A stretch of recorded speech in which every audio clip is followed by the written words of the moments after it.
하나님 말씀은 호세아 2장 1절입니다. 2장 14절입니다. 에스겔, 다니엘, 호세아 2장 14절.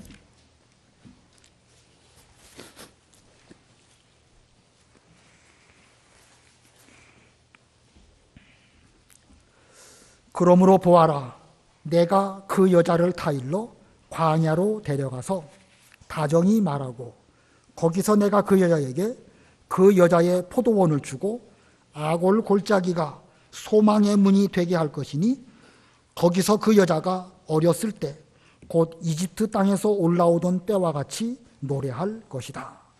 거기까지 봉독하겠습니다. 여기 14절 하반절에 보면 그 여자를 타일러서 광야로 데리고 가서 라는 말씀이 있습니다. 광야로 데리고 가신다. 이 말씀에 의지해서 오늘 말씀 제목은 광야로 데려가시는 하나님, 광야로 데려가시는 하나님입니다. 오늘 본문을 보면 그 여자라는 표현이 여러 번 나옵니다.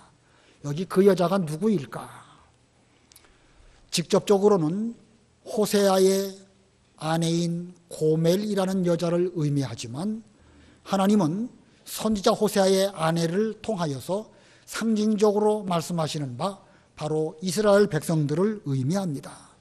호세아가 고멜을 통하여 자녀를 낳고 고멜이 잘못된 길을 걸어간다 할지라도 끝까지 그를 사랑하고 그를 아내로 여겨준 것 같이 우리 하나님께서는 이스라엘 백성들을 사랑하셔서 그 이스라엘 민족이 점점 번성하게 하셨는데 이스라엘 민족이 자신들이 번성하고 잘 될 때에 점점 하나님을 떠나서 멀리 가게 되었습니다.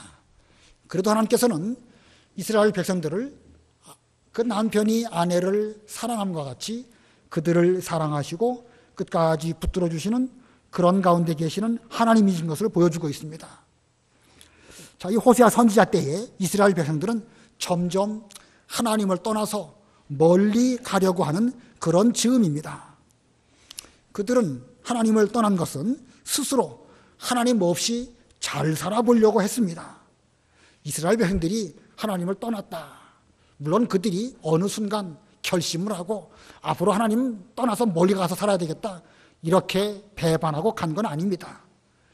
그들은 하나님을 섬기는 백성이고 하나님은 자기들이 하나님이라고 생각을 했지만 자기도 모르는 사이에 점점 신앙생활이 세상으로 내려갔습니다.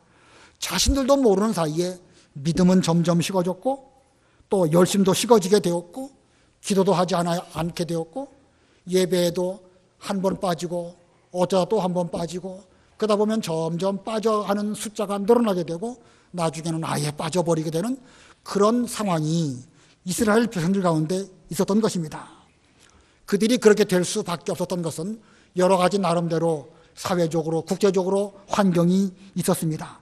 그러나 어느 시점 보니까 처음에는 자기들이 하나님을 잘 섬기는 줄 알았는데 어느 시점 보니까 하나님으로부터 멀리 떠나 있음을 하나님도 발견하셨고 그들도 깨닫게 된 것입니다. 이것은 일시적인 행복을 누리기 위해서 하나님을 버리고 서서히 천천히 세상과 짝하여서 하나님을 멀리하게 되는 것이고 이것을 우리는 영적 간음이라고 말하는 것입니다. 영적 간음. 자, 그런데 이렇게 이스라엘이 음란한 여자와 같이 하나님을 떠나서 세상으로 간음하며 살아가고 있었지만 우리 하나님께서는 그래도 음란한 여자와 같은 이스라엘을 사랑해 주시고 아내로 삼아 주셨고 또 그들을 통하여 자녀를 낳고 신앙의 계대를 이으며 그들을 통하여 하나님의 언약을 계승하고자 하시는 것이 하나님의 뜻이었습니다. 이스라엘의 역사를 보면 그 시대마다 하나님의 종들을 통하여 부지런히 일깨워 주시고 부지런히 저들로 하여금 바른 길을 걸어가도록 권면해 주셨지만 그들은 반복해서 하나님을 떠나가게 되었고 세상을 따라가게 되었습니다. 그래도 끝까지 하나님께서는 그들을 선지자 호세아가 고멜을 사랑하는 것처럼 사랑해 주셨고 사랑으로 붙들어 주셨습니다. 이런 이스라엘 백성들을 위해서 하나님께서는 때로는 고난 가운데로 그들을 이끌어 주시고 고난을 통하여 여러 가지 은혜를 주시는 것이 하나님의 뜻입니다. 오늘 여기 14절 상반절 보면 그러므로 보아라, 내가 그 여자를 타일로 광야로 데려가서, 내가 그 여자를 타일로 광야로 데려가서, 여기서 말하는 그 여자 이스라엘 백성들입니다. 실제로 호세아가 고멜을 타일러 가지고 광야로 데려간 그런 기록은 없습니다. 이것은 신앙적인 상징의 말씀인데 하나님께서 이스라엘 백성들을 타일러서 광야로 데리고 가셨다, 그런 뜻입니다. 이 표현을 개역 성경에는 뭐라고 표현했냐면, 내가 저를 계유하여 거친 들로 데리고 가서, 계유라는 말이 살살 꼬드겨서 이끌어간다, 그리고 거친 들, 곧 광야로 데리고 갔다, 그런 뜻입니다. 또 표준 세변역에는 뭐라고 되어 있냐면, 내가 그를 꿰어서 광야로 데리고 가서, 꿰었다는 말씀을 쓰고 있습니다. 자, 이 히브리 원문을 데리고 갔다, 타일렀다, 계유했다, 꿰었다, 여러 가지 말로 번역을 해야 되겠는데 이 번역이 쉽지가 않습니다. 그래서 이 광야로 데려가시는 하나님이라 라고 표현할 때에 데려간다는 그 본문의 뜻은 가려고 하지 않는데 살살 달래고 살살 가자 이렇게 꿰어서 기어코 그 길을 가도록 만드시는 그런 하나님이신 것을 의미합니다. 예를 들면 부부가 집에를 가야 되는데 집을 가려면 그 깊은 숲 사이로 지나가게 될 때에 그 숲은 으스스하고 짐승들도 나오고 또 여기저기에서 늑대 울음소리나 여러 가지 그 무서운 소리가 들리는 그런 길을 걸어가야 되는데 여자의 몸으로 밤에 그런 길을 간다는 것은 쉽지가 않지요. 그러나 남편이 내가 있으니까 두려워하지 말고 내 곁에 떠나가지 말고 바짝 붙어가지고 가라고, 내가 다 지켜줄 테니까 너무 걱정하지 말라고 이렇게 말하면서 그 아내를 데리고 결국은 그 집으로 가야 되지 않겠습니까? 자기 집이니까 그로 필연적으로 갈 수밖에 없습니다. 우리 하나님께서는 이스라엘 백성들을 그렇게 인도하셔서 광야로 데려가신다는 것입니다. 이스라엘 백성들이 애굽 땅에서 인도하실 때 하나님께서는 그렇게 인도하셨습니다. 이스라엘이 가야 할 본향은 가나안 땅입니다. 그러나 가나안 땅에 쉽게 들어가기는 어렵지요. 그냥 무턱대고 이스라엘 백성들을 하나님께서 애굽에서 번쩍 들어가지고 가나안 땅으로 들어가게 하셨다. 그러면 가나안 땅 들어가가지고 그 7 족속 때문에 그들은 상당히 많은 시련과 어려움을 겪을 수밖에 없었습니다. 그래서 하나님께서는 그들로 하여금 출애굽하게 하신 뒤에 살살 꿰어서 그들을 어디로 데리고 가셨는가? 광야, 거친 들로 데리고 가셨습니다. 이스라엘 백성들 입장에서 애굽에서 나온 다음에 40년 동안 광야에서 고생을 해야 한다라는 사실을 그들이 처음부터 알았다고 하면 그들은 아무도 그 길을 가지 않고 그냥 애굽에서 살겠습니다. 못 가겠습니다. 이렇게 말했을 것입니다. 그러다 보니까 하나님께서는 그 인간들의 심리를 아시는 하나님께서는 40년 걸릴 것이다, 광야길 지나가야 될 것이다, 그런 말씀하시지 않았습니다. 일단 이집트에서 나오게 하시고 그리고 애굽 추격병들이 쫓아오게 하시고 홍해를 육지와 같이 건너게 하시고 그리고 홍해로 하여금 배수의 진을 치도록 그렇게 만드셨습니다. 이제 하나님께서는 그들로 하여금 다시는 애굽으로 돌아가지 못하도록 그 뒤 퇴로를 차단해 버리신 것입니다. 그리고는 살살 그들을 이끌어 광야길로 인도하시는 하나님이십니다. 이것이 이스라엘의 출애굽과 가나안 땅 들어간 역사입니다. 이것은 출애굽 때뿐만 아니라 호세아 때도 역시 마찬가지입니다. 이 호세아 선지자가 활동했던 그 시대는 주전 약 740년 전입니다. 주전 740년. 그러니까 북쪽 이스라엘이 멸망하기 한 20년 전쯤입니다. 자, 이제 얼마 있으면 북이스라엘은 아수르로 멸망하게 되고 또 얼마 있으면 남쪽 유다는 바벨론에 의하여 멸망당할 것이 하나님의 섭리입니다. 그리고 이스라엘 백성들은 바벨론 포로 잡혀가게 되는 것이고 그 이후에 여러 가지 고난의 길을 걸어가야 되는 것이 작정하신 하나님의 역사입니다. 이스라엘 백성들은 그러한 고난이 자기 자신들의 앞에 있다라고 한다고 하면 그 길은 갈 수가 있을까? 육체를 갖고 있는 인간으로서 못 간다고 버티고 차라리 죽으면 죽었지 못 가겠습니다. 그렇게 말할 수밖에 없는 것이 인간입니다. 그래서 하나님께서는 그들을 잘 타일리십니다. 그래도 가야 한다. 이게 나에 대한 너희들의 뜻, 너희들에 대한 나의 뜻이다. 이렇게 데려가시려고 잘 말씀하셨습니다. 이사야를 통하여 말씀하셨고 예레미야를 통하여서도 바벨론 멍에를 잘 메야 된다 말씀하셨고 호세아나 하박국이나 이런 여러 가지 선지서들 이 바벨론 포로 이전의 여러 가지 말씀들을 잘 보면 그 멍에를 잘 메고 하나님의 섭리에 순종하도록 권면하시는 말씀들이 많이 있습니다.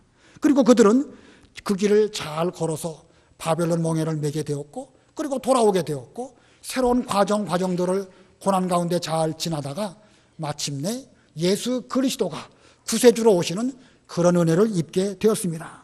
자, 이거 보면 시대마다 이스라엘 백성들은 자기 자리를 잘 지키지 못하고 영적으로 가늠한 것처럼 하나님을 떠나가는 이런 가운데 있었지만 하나님은 그들을 계속해서 붙들어 주시고 그들로 번성하게 하시고 고난 가운데로 광야길로 인도하셔가지고 마침내 하나님의 뜻을 이루신 것이 구약 역사입니다. 이것은 오늘날 우리도 똑같습니다. 오늘날 우리들이 어떤 어려움을 겪는 가운데 있는데 앞으로 지금보다 훨씬 더 어려운 일들이 우리를 기다리고 있을지도 모르고 아마도 그럴 것입니다. 근데 우리 입장에서 그 관문을 통과해야 된다라고 생각하면 뭐 미리 지레 겁을 먹고 못 가겠습니다. 차라리 죽겠습니다. 엘리야와 같이 로뎀나무 아래서 그럴 수밖에 없는 것이 우리 인간들입니다. 근데 하나님께서는 지금도 우리를 타이르시면서 가자. 광야길 가자. 광야길 가면 너에게 좋은 것이 있을 것이니까 가자. 이렇게 우리를 이끌어서 광야길로 인도하고 계시는 그런 하나님이십니다. 자, 그러면 오늘 본문 가운데에서 왜 무엇을 주시려고 하나님께서는 우리로 광야길로 이끌어 가시려고 그러시는가? 광야로 데려가시고자 하시는 하나님의 목적이 무엇일까? 그 목적을 오늘 본문 가운데서 세 가지로 찾아보려고 합니다.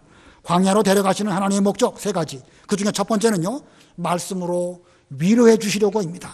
말씀으로 우리를 위로해 주시려고 광야길로 가자고 하십니다. 본문 14절 우리 다 같이 합동하겠습니다. 시작. 그러므로 보아라, 내가 그 여자를 타일러 광야로 데려가서 다정히 말하고. 다정히 말하고 그랬죠? 광야로 데려가서 하나님께서 하나님의 백성들에게 다정하게 잘 말씀해 주시려고 광야길로 가자고 말씀하시는 겁니다. 이 세상을 살아가는 사람들, 세상을 무슨 힘으로 우리는 살아가고 있을까? 여러분은 무슨 힘으로 살아가고 계십니까?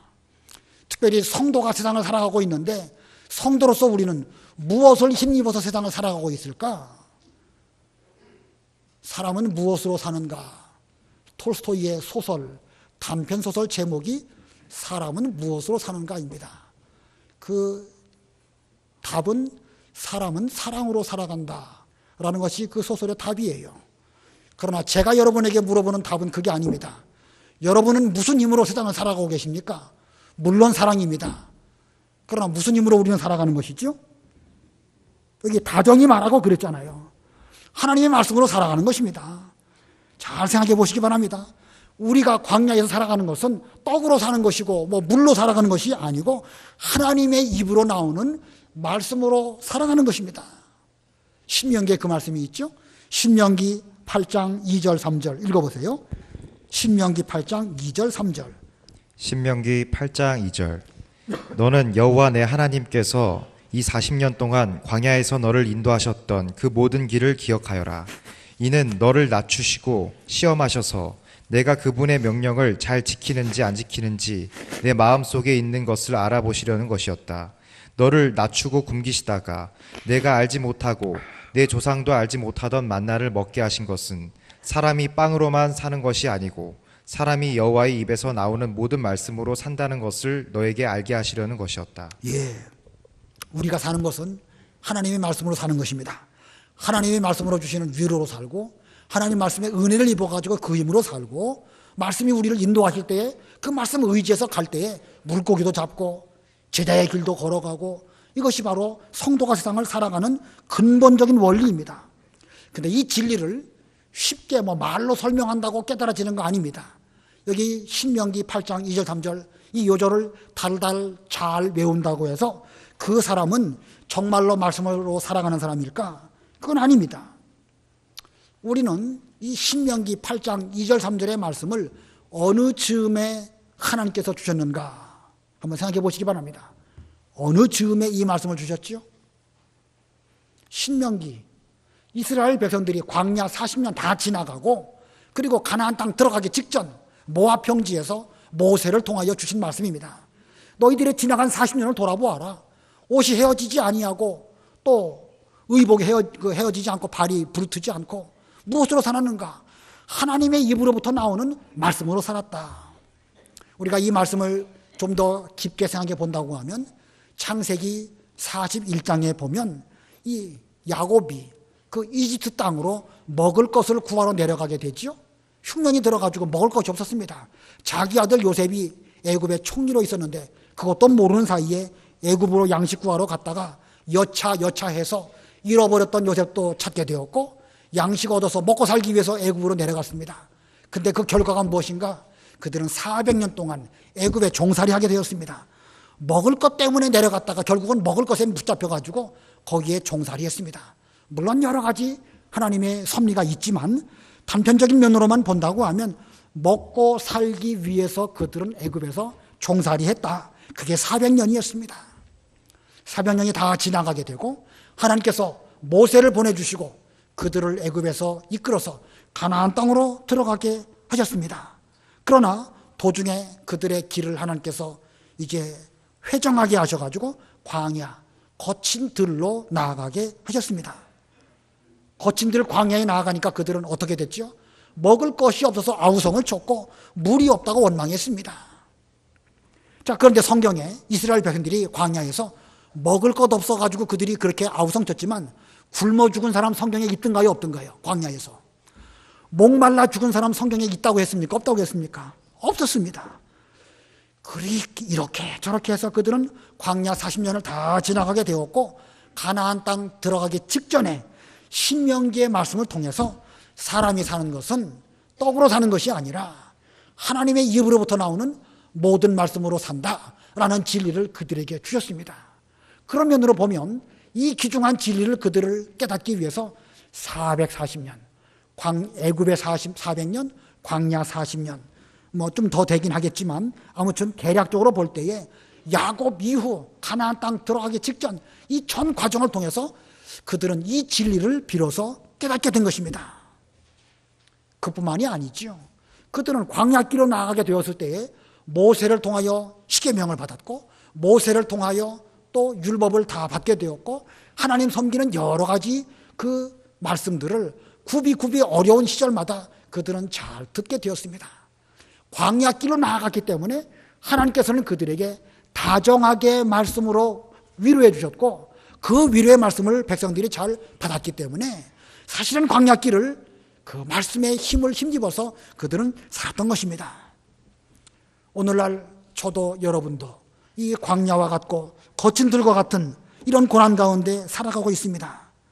우리는 이 현재의 어려운 가운데서 내가 이 어려운 현실들을 무엇으로 돌파하고 무엇으로 뚫고 나아갈까? 다른 거 찾지 말고 하나님 말씀을 듣기를 찾는 이런 우리들이 되어야 되겠습니다. 말씀을 듣고 그 말씀을 깨달아서 그 말씀으로 위로를 받고 그 힘을 힘입어서 이 광야 거침들을 잘 통과하는 이런 우리가 되어야 할 것입니다. 우리의 과거를 돌아볼 때에도 우리가 여러 가지 힘든 일들 많이 겪었지만 그때마다 주시는 하나님의 말씀이 우리를 이끌어 주셨기 때문에 오늘 이 자리까지 왔습니다. 우리를 인도해 주신 다정한 말씀으로 때로는 세미한 음성으로 때로는 큰 우려 소리와 같이 나팔 소리와 같은 말씀으로 우리들에게 들려주신 그 말씀을 힘입어서 여기까지 왔사온데 앞으로도 그 말씀으로 반드시 인도해 주실 것입니다. 그 말씀 기다리면서 우리는 기도하면서 거친들 광야로 인도하실 때에 그 길을 잘 걸어가야 됩니다. 이 진리의 말씀으로 위로를 받는다고 하면 우리는 얼마든지 이 광야길 거친들 갈 수 있습니다. 평안한 거 좋지요. 고난 없이 광야길 안 나가는 거 좋습니다. 그러나 육신적으로 평안하고 육신적으로 아무 문제 없으면 하나님의 다정하신 음성이 우리 귀에 들리지 않는 거예요. 인간이 생기기를 그렇게 생겨 먹었습니다. 저도 그렇고 여러분도 그렇고 하나님은 우리의 육신에 연약한 것을 잘 아시기 때문에 광야로 인도하시고 다정하신 하나님의 말씀으로 필요 적절하게 우리에게 말씀을 주실 때에 그 말씀이 우리의 힘이 되고 위로가 되어서 이 길을 잘 걸어갈 수 있습니다. 하나님께서는 지금도 우리를 광야로 데려가시는 가운데 있습니다. 이 말씀으로 다정하게 위로해 주실 때에 거기서 힘을 얻으시고 그 인도를 잘 받으셔서 이 광야길을 믿음과 승리로 통과하는 그런 여러분들이 다 되시기를 바랍니다. 그다음에 두 번째로 하나님의 광야로 이끄시는 목적이 무엇일까? 두 번째, 거기서 포도원을 주시려고입니다. 거기서 포도원을 주시려고. 본문 15절 다 같이 합독하겠습니다. 15절 시작. 거기서 내가 그 여자에게 그 여자의 포도원을 주고 아골 골짜기가 소망의 문이 되게 할 것이니 거기서 그 여자가 어렸을 때 곧 이집트 땅에서 올라오던 때와 같이 노래할 것이다. 거기서 내가 그 여자에게 그 여자의 포도원을 주고. 이게 무슨 뜻입니까? 거기서가 어디죠? 광야에서 내가 하나님께서 그 여자에게 이스라엘 백성에게 그 여자의 포도원을 주신다. 이스라엘 백성들에게 본래부터 주셨던 그 기업, 그 가나안 땅 다시 찾게 해주신다고 약속하셨습니다. 여기 포도원은 이스라엘 백성들의 기업을 가리키는 것이고 곧 가나안 땅을 상징적으로 표현한 말씀입니다. 하나님께서는 아브라함에게 너와 내 후손에게 이 땅을 주시되 영원토록 주시겠다고 약속하여 주셨습니다. 그리고 여호수아 때에 그 가나안 땅 들어가서 7 족속 다 몰아내고 그 땅을 비로소 찾아서 정착하게 되었습니다. 그런데 이스라엘 백성들이 가나안 땅에 살면서 처음에는 하나님 잘 섬겼습니다. 여호수아를 기억하는 장로들이 살아있는 동안에는 하나님을 잘 섬겼지만 서서히 그들은 하나님을 떠나서 음란한 여인이 하나님을 떠나서 멀리 가는 것처럼 영적 간음을 행하고 말았던 것입니다. 그 결과가 무엇입니까? 하나님께서는 그 기업, 그 포도원 다 빼앗으셨습니다. 호세아 시대의 상태가 그렇습니다. 호세아 2장 8절 9절 읽어보세요. 호세아 2장 8절 9절. 2장 8절. 곡식과 새 포도주와 기름은 내가 그에게 준 것이고 그들이 바알을 위하여 사용한 은과 금도 내가 그에게 더하여 주었던 것임을 그가 알지 못하였다. 그러므로 내가 추수 때에는 내 곡식을, 포도주철에는 내 새 포도주를 돌려받을 것이며 또 그 여자의 벌거벗은 몸을 가려주었던 내 양털과 내 삶을 빼앗을 것이다. 이스라엘 백성들이 가나안 땅에 살면서 하나님께서 주신 그 은혜로 풍성한 물질의 풍요를 누렸습니다. 그런데 점점 그들은 하나님을 멀리 떠남으로 영적 간음하게 되었고 바알 신에게 포도주를 갖다 바치고 포도를 갖다 바치는 이런 가운데 빠졌습니다. 은과 금도 그들에게 주셨는데 그거 가지고 우상 만들어서 섬겼습니다. 하나님께서는 양털과 솜을 주셔가지고 그것으로 옷 잘 입고 몸을 잘 보호한 다음에 하나님 잘 섬기라고 그렇게 은혜를 베풀어 주셨는데 그들은 그것을 다 육신의 일이든지 우상 섬기는 일에 다 사용하고 말았습니다. 그래서 하나님께서는 그 모든 것들을 다 빼앗으시겠다고 말씀하셨습니다. 그래서 결국은 그들은 포도원 다 빼앗기고 말았습니다. 포도원도 없고 포도원에서 나오는 포도 먹을 것도 없었습니다. 이렇게 이스라엘 백성들로부터 하나님께서 그 포도원을 빼앗으셨는데 빼앗으신 그 포도원 그 뒤로 어떻게 할까요? 그냥 계속 빼앗으신 다음에 돌려주실까요? 안 돌려주실까요? 돌려주신다고 그랬습니다. 근데 어디서 돌려주신다고요? 광야 거기서 내가 그 여자에게 그 여자의 포도원을 주신다. 돌려주신다고 그랬습니다. 거기서가 어딘가? 바로 광야, 거친 들을 말하는 것입니다. 누가복음 15장을 보면 탕자 비유를 예수님께서 말씀하십니다. 아버지 집에서 평안하게 살았던 작은 아들 탕자, 그 아버지 집에 있는 것을 그는 복으로 여기지 아니하고 자기에게 돌아올 분깃을 빨리 나누어 달라고 때를 썼습니다. 그는 아버지의 간섭을 싫어하게 되었고 멀리 가서 자기 마음대로 살려고 했는데 결국은 그가 원하던 대로 때를 쓴 대로 되었습니다. 그런 먼 길로 가서 아버지로부터 물려받은 유산을 다 탕진하고 나중에는 먹고 살 길이 막막하게 되었습니다. 때마침 흉년이 들어서 그는 먹고 살기 위해서 궁여지책으로 겨우 돼지 치는 그런 아르바이트를 하게 되었는데, 그래도 그는 먹을 것이 없었고 심지어 돼지들도 그에게 먹을 것을 주지 않았습니다. 정말 견디기 힘든 그러한 때에, 그때서야 비로소 그는 아버지 집을 기억하면서 생각하게 됩니다. 아버지 집에는 먹을 것이 많은데 나는 여기서 줄여 죽는구나. 내가 차라리 아버지 집에 돌아가서 아들의 자격으로 받아달라고 말할 체면이 없고 면목은 없지만 품꾼의 하나로 받아주시기를 부탁드리면 아버지는 적어도 그것만큼은 받아주실 것이다. 이런 믿음이 있었기 때문에 그는 거기서 돌아오게 됩니다. 이걸 보면 그는 이 거친 들, 광야, 그 멀리 떠나갔기 때문에 비로소 거기에서 이제 아버지에게로 돌아갈 그 말씀이 생각이 나게 되었고, 돌아가자라고 해서 그는 돌아오게 되었을 때에 아버지께서는 그에게 발에 신을 신겨주셨고, 그리고 손에 가락지를 끼워주시면서 아들을 아들로 받아주셨습니다. 그리고 아버지의 모든 재산은 그에게로 물려받는 그런 은혜를 베풀어 주셨습니다. 즉 아버지의 기업, 아버지의 포도원이 그 타락한 가운데에서 회개하고 돌아왔던 그 거친 들을 잘 통과한 그 탕자에게 다시 포도원이 부여되는 이런 은혜를 입게 된 것입니다.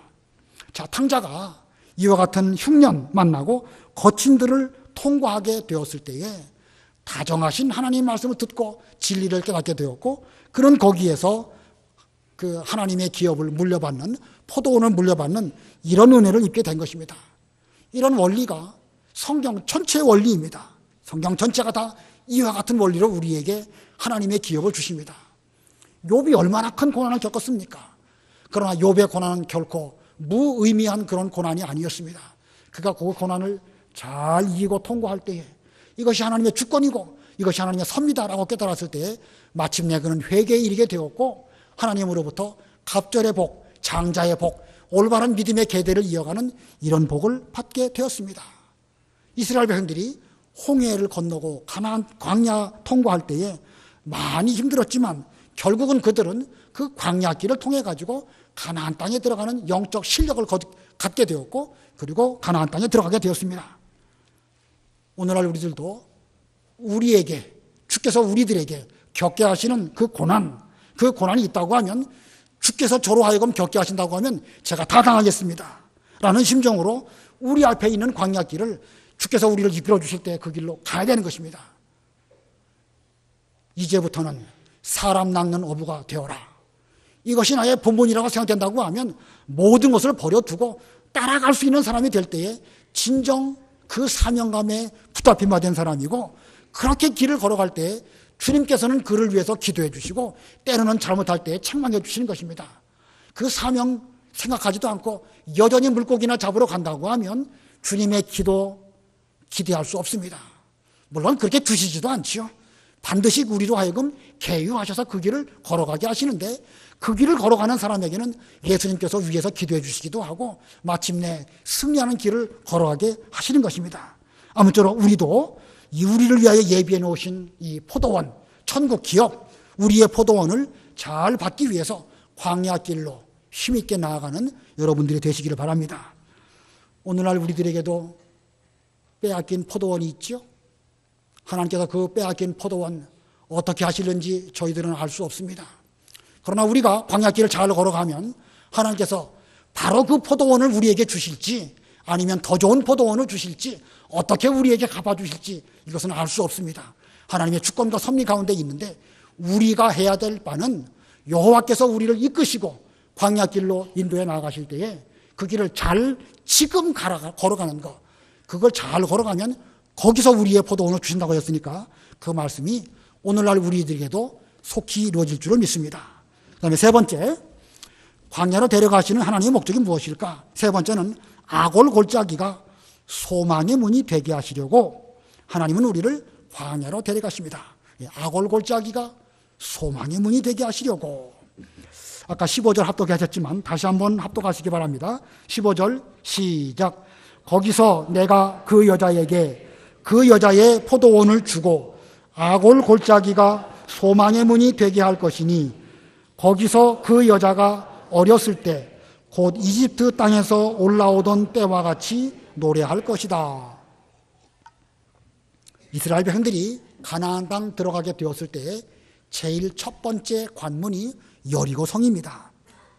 견고한 여리고 성이었는데 하나님의 명령대로 그들은 순종했습니다. 하루에 한 바퀴씩 그 성을 돌았고 7번째 날 7번째 돌 때까지 철저하게 순종하고 마지막 때에는 나팔을 불고 또 함성을 지름으로 여리고성이 무너졌습니다. 여리고성이 무너진 것은 믿음으로 무너진 것이고 하나님 말씀을 순종함으로 무너졌습니다. 그 여리고성은 가나안 땅에서 점령한 첫 번째 성이기 때문에 첫 것은 하나님께 드리라고 말씀하신 11조의 원리에 따라서 그것은 온전히 하나님께 바쳐지게 되었습니다. 그런데 아간이라는 사람이 욕심에 눈이 멀어서 금덩어리하고 그 외투 자기 장막 밑에 흙을 파고 거기에 감추어 두었습니다. 아무도 모르게 은밀하게 범죄했죠. 그러나 그 범죄의 결과가 그 다음에 나타나게 됩니다.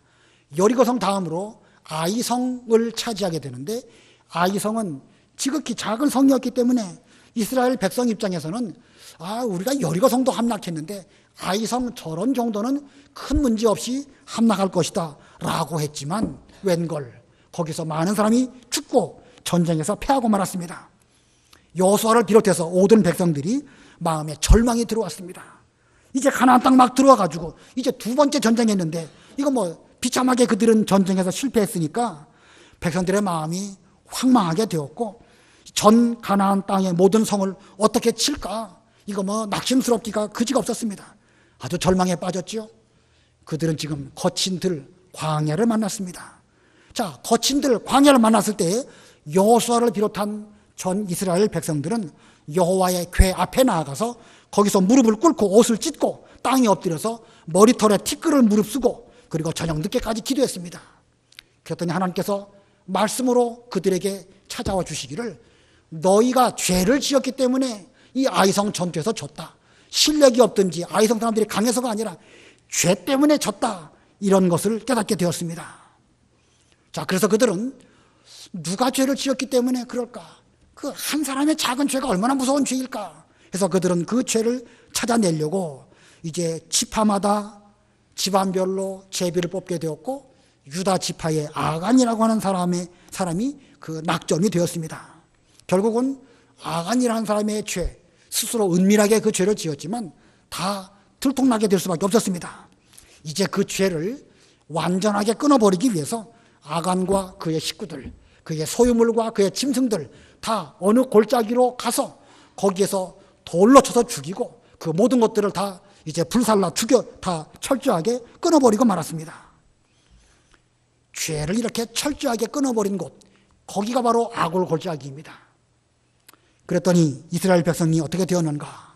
죄를 철저하게 끊어버리니까 바로 거기서부터 새롭게 소망의 문이 열리게 되었고 하나님께서 그들과 함께 하시니까 그들은 계속해서 승승장구해서 가나안 땅을 잘 차지하는 그런 길로 걸어가게 되었던 것입니다. 하나님은 왜 우리로 하여금 거친 들 광야로 이끌어 가시는가?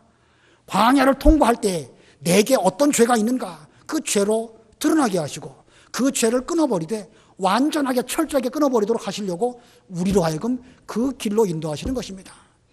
그러므로 그 길 걸어갈 때 우리는 늘 삼가 조심하고 자신을 잘 돌아보고 내게 있는 죄가 무엇일지 우리는 낱낱이 찾아서 그것을 끊어버리되 그냥 적당하게 끊어버릴 것이 아니라 돌로 쳐서 없애버리고 불로 태워버리고 돌무더기를 쌓고 그렇게 될 때에 철저하게 그 아골 골짜기에서 죄를 끊어버릴 때에 그 죽음의 아골 골짜기지만 그것은 곧 우리로 하여금 소망의 문으로 나아가게 되는 그런 길이 되는 것입니다.